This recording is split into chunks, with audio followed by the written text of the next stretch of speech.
Magandang buhay everyone. So ngayong gabi ay samahan nyo kami mangisda ng aking kapatid. Spear fishing ang tawag dyan. Dahil kahapon nga ay marami silang huli kagaya ng lobster at alimasag. So today samahan nyo kami.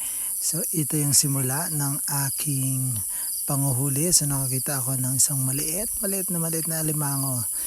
Hindi ko alam kung anong tawag dyan pero alimango ang tawag sa amin. So ayan, so kanina nga ito pala yung unang nakuha ko, so medyo malaki siya at binibideo-videohan ko pa at hindi ko na nabidyohan ang paghuli sa kanya dahil masakit yan mga kagat idol. So ayan, ang isang maliit, mahiyain siya.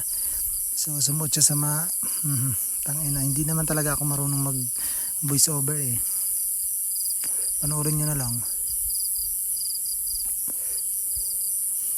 So ayan, kinuha ko na siya.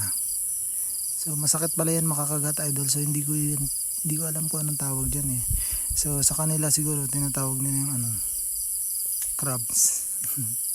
So ayan, medyo marami na kasi pangatlong huli ko na yan So dito may nakita pa rin ako, so marami kasi alam nga naman dagat to, marami talaga yan dito.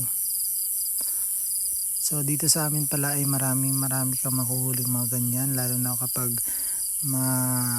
liit lang yung tubig. Ayan, nakagat pa yan, masakit yan.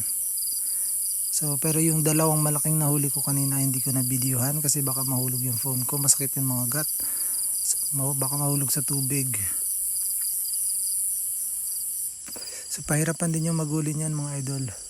Pero kapag maliwanag ang ilaw mo, madali lang siyang hulihin. Yan, so pang 5 huli ko na yata niyan. Yes.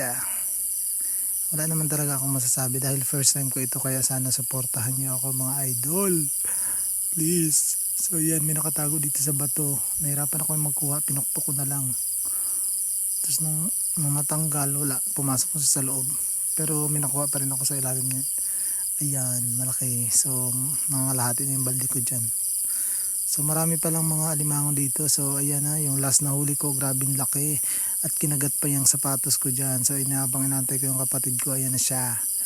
Konti lang pala ang nahuli niya dahil sabi niya nga malabo daw yung tubig. So pinakita ko yung kanyang camera underwater. So abangan nyo rin yung vlog niya.